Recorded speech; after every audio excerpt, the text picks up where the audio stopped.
morning, everyone. Thank you, Ryan. Thank you, Wallace. Thank you, SchoolRubric. Thank you for joining our webinar today. And we want to talk about rediscovering your voice. We're going to be talking about improving our teaching practices through podcasting. Welcome, everyone. Thank you for coming to our presentation. And I just want to echo what Chey said. Thank you to Ryan and Wallace for giving us the opportunity to present with them today. We're very excited to talk a little bit more about our podcasting journey and sort of how it has really improved our teaching practices. All right, so we have a couple of learning goals. The first learning goal we have is that the value in potential enhancing your teaching practice through podcasting, through sort of two components. The discourse, the conversation will lead back to that improved teaching practice, that refined teaching practice. But then as you start to engage in podcasting, you'll start to engage in some research, conversations with other teachers. You'll start to engage in the reading of articles. And ultimately, when you come back and podcast about that, it's going to further enhance your teaching practice. So that engagement in podcasting leads you into other realms to discourse and talk about teaching pedagogies, teaching experiences. So that was our first learning goal.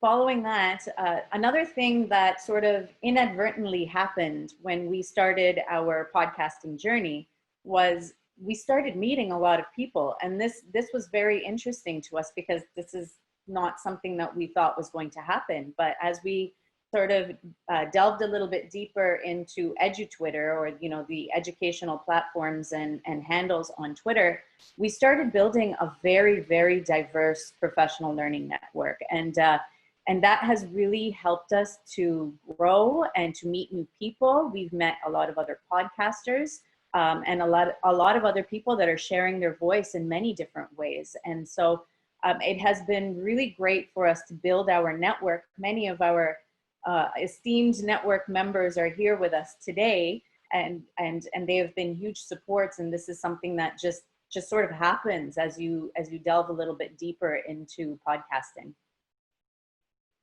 Another great thing that you get out of podcasting is this cataloging and archiving of your experience and your knowledge. And ultimately, I've taught 20 years, and I would love to go back and remember what I was thinking 13 years ago. And I have a vague idea of what I was thinking 13 years ago.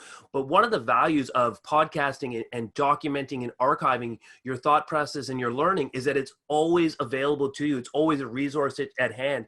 It's a library you can go back to and reference. It also becomes your resume of things that you're up to, things that you've done. So just having that bank, that building library that catalogs your experiences, your readings, is just so valuable to as a podcaster that I could go back and think, oh, I remember we talked about textbooks. I can go back, I can reference the episode, and it becomes just triggering and re-engaging in the learning that I was doing on that particular topic. So just archiving your experiences is so valuable to podcasting. It's there for you to draw upon. It's there for you to share. It's archiving and it's a resume all in one. All right, so who are we? Well, I'm Chey Cheney. I've been teaching in Toronto for 20 years of middle school experience, a few years of grade 6, but predominantly always teaching grade 7 and 8. Language has been my core, and gym guy, physical education is sort of my secondary component, although I've dabbled in a few of the other subjects. But that's my core, and ultimately the value that we get in podcasting is that we are two teachers and we get to share our voice through podcasting. So that's who I am, Chey Cheney, middle school teacher from Toronto. And I am Pawan. Chey and I met, we started teaching together at the same school. I am actually from the same neighborhood where we currently teach, and I've been teaching just under 15 years, and mostly science and math for middle school in the last couple of years, but I am trained to teach primary, junior, intermediate grades, and I've sort of been all over the place. Definitely a lot of robotics and engineering with all grade levels within our school. All right, so what was our motivation? How did we delve into this? And I think one of the highlights of our story is that we weren't podcasters before. We didn't have a sort of a background, and we just sort of stumbled upon it through our teaching practice. And so our number one motivation was actually a passion project for our students, where we were engaging in Genius Hour, and in preparation of Genius Hour, or to sort of improve the culmination of those activities, we were constantly looking for a different way for students to display their learning. And then this opportunity arose where we had access to some podcasters that were willing to help us out and show us. And so we brought our students to a passion project, and they made their podcast. And by watching our students grow, we got some idea that, wow, maybe we could do something like this too. And as teachers, you often want to try to inspire your students, but you often realize that you are inspired as much as you inspire. So our Students' Passion Project was actually a big motivator for us. We were also feeling a little bit of the need at the time to sort of drive our own professional growth. Professional development, has traditionally been very top down, and, it was feeling a little bit, I don't know if stale is the right word, but just we felt like, we could expand our learning a little bit further through this podcasting endeavor that we sort of threw ourselves into because of our students. And just seeing how they were growing gave us the opportunity to say, you know what, we could really grow as teachers as well through this medium. And so, having that need to grow as teachers, to learn new things, to be able to bring back to the classrooms was definitely one of our motivators for the podcast. To have a voice as teachers, and no other experience other than just being teachers. I sort of address teachers as sort of like being my middle daughter. Very tough to get their voice heard in any sort of conversation. And teachers, although everyone wants to get them a part of the equation, they're not intentionally left out. We just feel as teachers that our voice actually is the one not heard the most often. And so we turn that into, let's find a way to get our voice heard. Often when we look to teachers for support or guidance, it's often in a staff meeting or a quick form, and we don't find that enough time is really being spent, and maybe because there isn't enough time to spend, really accumulating that teacher voice. So we really we're inspired to the idea, let's make sure teachers have a voice. And one of our sort of visions and missions of our podcast is we think we represent teacher voice. All right. Preparing for an episode. And this is where, if you're into the podcast community, you'll see some variety.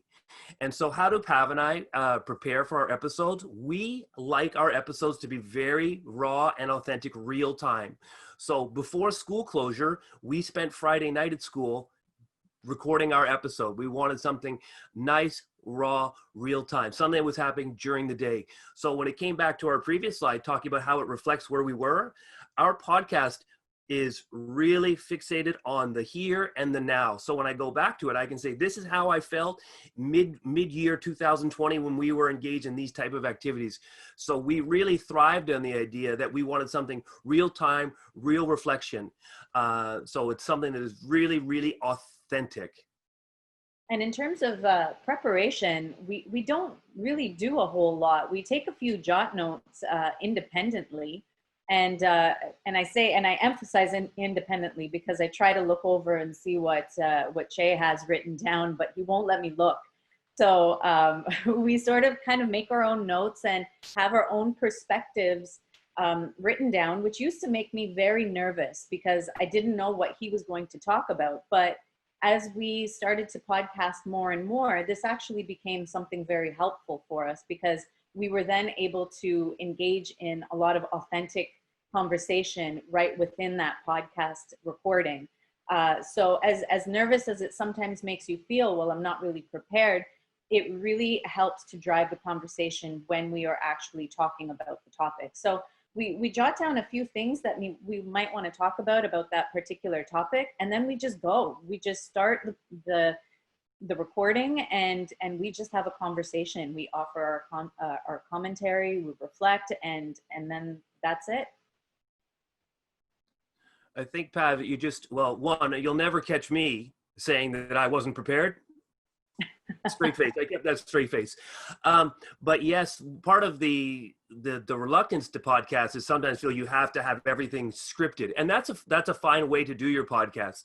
Like I said, this is how we prepare for our podcast. We generally have general themes, ideas, and then we don't share a lot of our notes because we want the conversation to be authentic, and that authenticity tends to lead to real back and forth discussion, and that's sort of where you have your great takeaways or your breakthrough thinking. As a podcaster. But beyond that, sometimes we expand a little bit, and often we will be reading all kinds of educational articles, which are often very quick reads, and you can read them in 5-10 minutes, and then we'll take an article and use it as the basis of our podcast. I'll be flipping through, and I'll message Pav, or Pav will message me and say, "Oh, I've seen this great article," and send it to me, and then we'll both share the article. But we won't share our notes. We won't share our takeaways. We'll come to the podcast and say, let's discuss this article. And we've had a couple of great ones. I think an example we have here was an article on the 6 traits of effective learners, a really neat one on helicopter teaching, which actually was a concept I wasn't really that aware of. And it was a great article. And we really started to talk about the idea when we talk about language, just as an example. It commented that we helicopter teach our language so much that students have no ability to write a 5-paragraph essay on their own, assuming that that's what you wanted. So it was a very interesting article, but it led to some great debate. And that's sort of a preparation for an episode. Quick article, let's read. We're comfortable with our experiences that the conversation will be rich. And then as we have the conversation, we sort of have those aha moments, that great learning. So using those articles is a great way to sort of springboard you into a podcast. If you don't necessarily have a ton of content or you aren't sure, a quick article, get on the mic and start doing some reflecting. And just to feed off of that a little bit, articles, and it can be anything really that piques our interest, anything that we might have come across, even a short video that we might have seen, or even, something that we didn't realize is there are so many amazing books out there that are written by, teachers, administrators, all kinds of people within education. And so sometimes we take a look at those books, and this is something that we'd love to do in the future a little bit more as well, is discuss some of these awesome books that we've been exposed to. And lastly, we actually participate in quite a few Twitter chats, and this has been very eye-opening for us, because before we started podcasting, although we were relatively active on Twitter, we had no idea about this world of Twitter chats or ed chats. And there are several chats that happen every day. And I think a little bit later on, we'll be mentioning a few of them. And this has really opened our eyes to so many different perspectives. So we actually love to use Twitter chats to guide our episode topics, or even to gain more insight into whatever topic we have that we are going to be discussing in the future.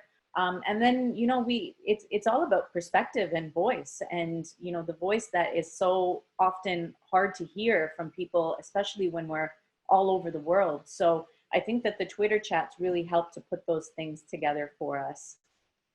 All right, let's talk about some of the hardware. What do you need to start a podcast? You don't need very much. If you want to get yourself sort of dabbling into that platform, you don't need to invest a ton of money. You can get started very basically. So you see here we have some basic hardware. If you have a mic, if you have headphones, if you have a computer, you got a great starting point.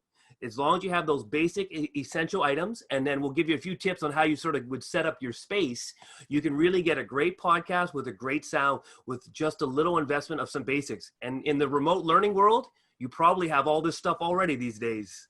And also, I just wanted to throw onto there that Chey and I do interludes in between our main episodes. And when we record our interludes, which are shorter episodes that we do individually, we actually just use our cell phones to record right into the app. And the quality of those is generally very good. We use Anchor, which is web-based. It is a free recording app, and they also do all of the distribution for you. So they send out all the podcast episodes to like Apple Podcasts, to Spotify, to iHeartRadio, all the different podcasting apps, and they do this for free. And They also give you the option to get some sponsorship if you want to put some ads into your podcast episodes. And as well, we actually even use Anchor to do our editing. So we have our intro clips and our music and everything just saved in Anchor, and we just drag and drop it into the episode to do the editing. And it's very, very easy. I mean, we record our episode on Friday afternoon, and by Friday evening, that episode is edited and published and out into the world. And so it's very quick and easy, although we are now dabbling a little bit more into more sophisticated software for editing, just because that's our learning curve and that's where it's taken us. We started with Anchor, and we still currently use Anchor to do everything for our podcast. You bring up some great points. The editing is really easy. It's just drag and drop. And if you sort of go back to our format, if you're just doing your reflections and you're not overly worried about maybe saying the wrong thing, where you feel you have to say all the right words, all the right buzzwords, if you can get past that and you just want that authentic feel, the editing process is really quite simple. It is just a drag and drop. And Pav, I'll piggyback on what you talked about your phone. You can use your phone really effectively to do a nice sound on your podcast. And I actually learned this from a luncheon we had with Stephen Hurley, who's here, and Tim McCavey and Mike Washburn, who are three big podcasters. And they said, when you go to your phone, your instinct is to talk here. But when you talk here, you get that horrible kickback on your phone. And you actually want to turn away from the mic, and you get a much cleaner sound. And so when you're doing a podcast, you might think, well, why would I do it on my phone? You actually can still get a really nice, solid sound on your phone. And one of the good tips we got was don't talk into the mic, because then it becomes fuzzy and lots of pops. You actually turn your phone away and you get a much softer sound to your mic. And as Ryan told us early on, no matter what your content, if your sound is not good, people are not going to listen. So anything you can to sort of fix that sound is important. And I would come back to the beginning, is that when you're just going with the basic mic and the headphones, you do want to control your space. You want to be in a small space. You want to avoid the echo. If we went back to our podcast now, I always joke, I delete the first 16. Only because there's a slight echo. And as we developed our own skills, we realized when you use sort of the more basic equipment, you really need to pay a lot more attention to your surroundings, your space, smaller space, worried about echo. As Pav and I have gotten a little bit more sophisticated, we've invested in some better gear and had some really nice donations to help us facilitate better recording. And then you don't need to worry about your space as much when you have sort of the high-end mics or the high-end platforms. I'll come back to the last point is, what do you want? Passion, ignite your fire, and trust your experiences. You don't need to be an expert, or you could argue being a teacher means I am an expert to share my opinions, to engage in the conversation. So trust your voice, trust your expertise, and trust the value in documenting and recording your words in a podcast format. The impacts of podcasting, is certainly, it's high quality, personalized professional development. And PD is so important, but when, as a teacher perspective, when you're doing PD and you're being given sort of top down PD,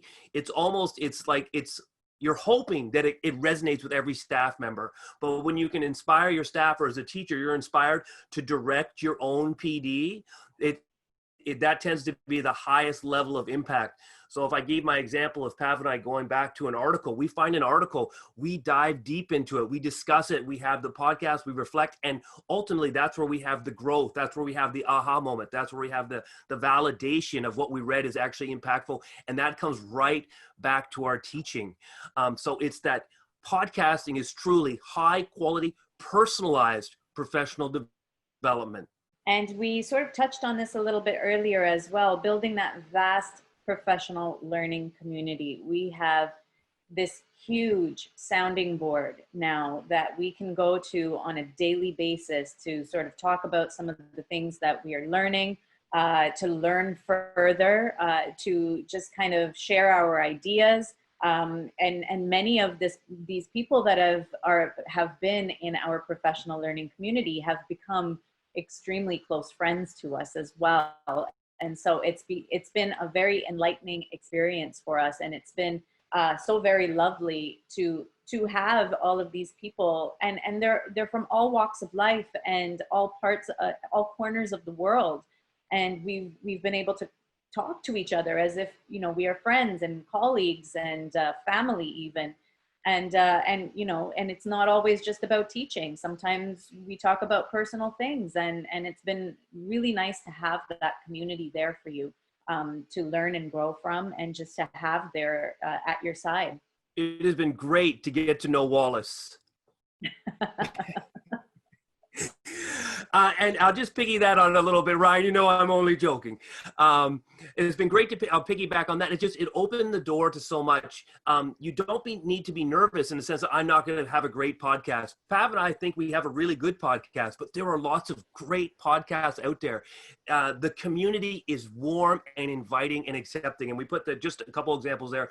Voice 8 Radio with Stephen Hurley was so warm and inviting. The Drive is merely a byproduct of him believing in us and accepting us. And this webinar, our first webinar presentation, is the same. It's connecting with SchoolRubric. It's connecting with Ryan and Wallace and them seeing a podcast, inviting it, welcoming it, and let's help it all grow. So you don't have to feel that I have to jump into the podcast community and compete with podcasters. It's a community, it's warm, and it's inviting. And any growth we have is because of all the other great people that have helped us, given us tips, advised us. It is a really great community that wants to see you do really well, because podcasters know that podcasting benefits you. And if it benefits you, it's going down to our students. And if we're doing better teaching with our students, no one has a problem with that. All right, so taking it to the kids. You know, this journey has been great for myself and Chey to grow as teachers, and it has always been, you know, in the top of our minds to bring it back to our students, just like its roots. You know, that's where it started. It started with the students, and the students getting to sort of talk about their passion projects and discuss what they are doing. And so podcasting with the students then becomes our extension to give back to them. And the more comfortable we have become with podcasting, the more comfortable we feel having our students work on podcasting as well. And whether we, you know, distribute only to our class or only to our school or family and friends, or put, you know, the students' podcasts out there for the world to hear, this is a great way for students to feel like they are sharing their voice the same way that we have. I would jump in and we just give a few examples here. The Passion Project was one of ours, and I think Pav talked about this, is that the podcast isn't the star. It's part of the learning, but ultimately it facilitates other learning that's going on in your room. It's a great extension. It's a great culminating activity. And so our passion projects through Genius Hour was really where we lit all our fire, where kids were engaged in studying any topic of their choice. And then at the end, they had to demonstrate their learning, and it manifested as make a podcast to demonstrate your learning. And it was a powerful and rich learning experience. A lot of podcasts actually use interview styles for their podcasting, which is an amazing thing. Chey and I decided that we were going to stick to our theme of reflecting and commentary on particular topics.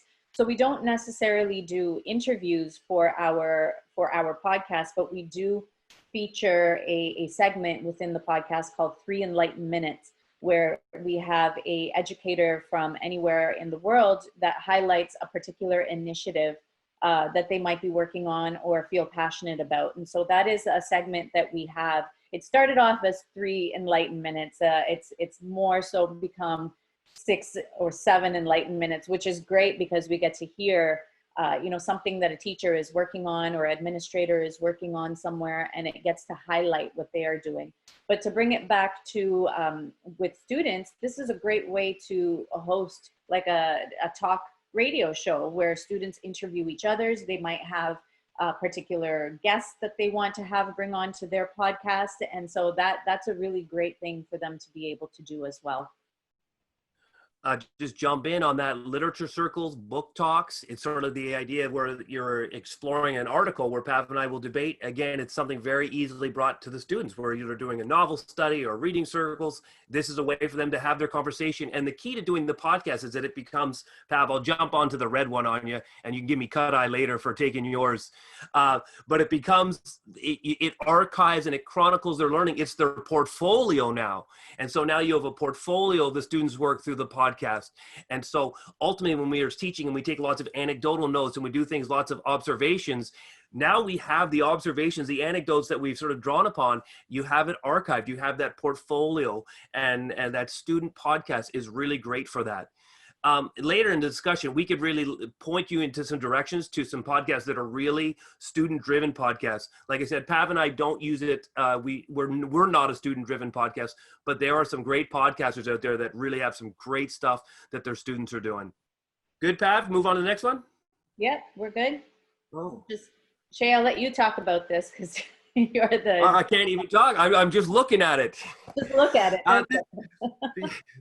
This is Pav and I just playing around, just sort of having some fun with the idea of engaging and having fun with the whole podcasting experience and the radio experience, which is something new and fun. So as Pav and I got very comfortable with the podcast experience in the recording, we then jumped to The Drive, which is our Friday morning live radio show. It's a little bit more nerve-wracking because I'm not allowed to make mistakes in the live platform, but it's a really energizing platform. So Pav and I like to joke that we are the first ever teacher educational live drive DJs. We talk teaching, we have music, people bring in requests, and if you're in the Twitterverse, it is loud Twitter space with great reach. We have listeners all across North America. We have listeners that go into Japan and then Kuwait. So we get a really great listenership to The Drive every Friday morning, 9 a.m.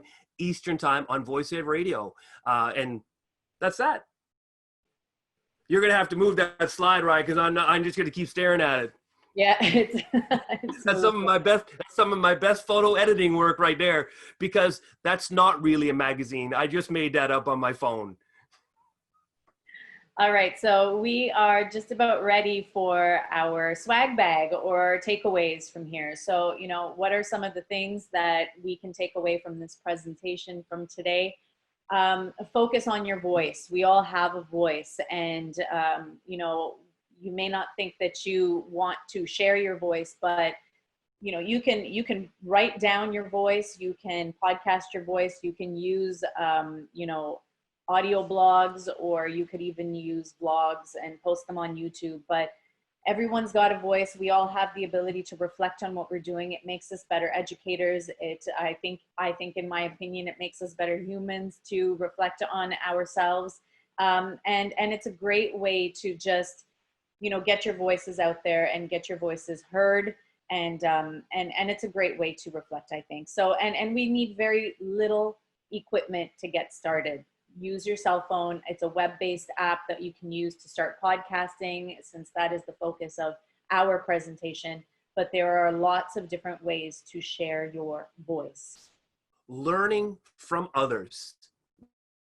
We've emphasized that podcasting sort of is very self-reflective. It allows us to learn, but we also learn from others in the sense that we go to articles. And one thing we really talk about is Twitter is a great place to ignite some fires for learning. It's tough to navigate at first, but we often reflect on what we've done in class. We reflect on articles, and very often we reflect on things we've seen or conversations we've been a part of in the Twitterverse, where a Twitter chat of 30 minutes and one question in 7 minutes is probably not enough to really solidify your learning. But when you can take that question or that comment and you can digest it and you can reflect on it, it gives you all kinds of great content to reflect on. And so we listed a few Twitter chats here that we participate in regularly, but if you know us, we participate in a lot more of those Twitter chats. But the Twitter chats just gives you such a great foundation of things to talk about, things to reflect upon, and then relationships to build upon. And that is really a great takeaway from podcasting, is where do I find source? Where do I find inspiration? You can rely on yourself, but Twitter chats are a great way to connect, get topics to think about, and then reflect upon. So dive into that Twitter chat verse. And lastly, it's important to listen to a few different podcasts to get a sense of how to build that foundation for yours, and to connect with different podcasters to discuss some of the best practices. We've learned a lot through talking to many of the other podcasters that we've come into contact with. They offer a lot of tips.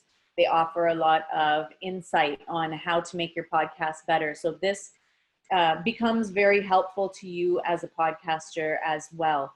And not just podcasting. You know, like if you choose to share your voice through a blog, there are so many great blogs out there for you to indulge in and to get yourself kind of more aware of how people set up their blogs or what are different sites that people are using. You know, there are many ways to expand on what you're doing, to learn a little bit more, and not just the content, but also how people are putting their content out and how people are drawing people to their own blogs or their own podcasts, and that sort of thing. So there's a lot to be gained from building those connections with other podcasters or other people that are sharing their voice in similar ways as you, so that you can learn from them as well. I think that is our wrap up. Pav, I would just piggyback on that, that although we focused on podcasting, the overall theme was finding your voice, and in finding your voice and reflecting and connecting, you're bettering your teaching practice. And so for us, our comfort level became the podcast, but not everyone necessarily wants to podcast. The writing, the vlogging, the quick YouTube clips, any way where you can get your voice out, it impacts other people because people will resonate with what you say. One thing we found with our podcast is that you're nervous at first, but then when people give you feedback, you realize what you're saying is connecting and resonating.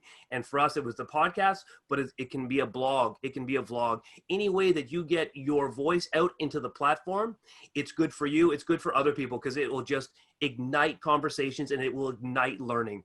And again, if we're learning as teachers and educators, it always impacts our teaching practice. Yeah, I just wanted to throw on, I saw Ryan's message pop up that we met on Twitter. We did meet on Twitter many months ago. And that it was just a simple response to a tweet that I believe Chey had put out on poetry. And that was the connection between us. And since then, we've become family. We talk to each other every day. And so it has become a great relationship. And there's so many people that are here in this webinar today that we've built those relationships with just because we initiated that conversation based on some sort of content, some sort of sharing of our voice out on Twitter. That's a great wrap up. I think our time is just about done. You can see all these places to connect us. Yes, we do run about 1,700 different Twitter handles. You can connect with us on any one of those. And that's our email address. And we're on Facebook and Instagram as well. So if you'd like to connect with us there, please do so. We try to be as active as possible on every social media platform. So we don't sleep much. You know, we eat and breathe social media. And it's been a lot of fun.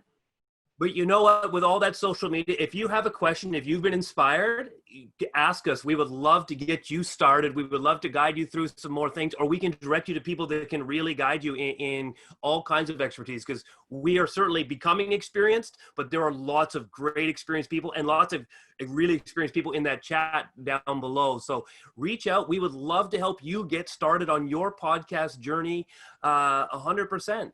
And we want to thank SchoolRubric. We want to thank Ryan. We want to thank Wallace for giving us an opportunity, because this is our first webinar presentation and it's been exciting. I'm glad I had 2 scoops of pre-workout to get the energy going this morning. But thank you guys for welcoming us, supporting us, and giving us a platform to have a voice.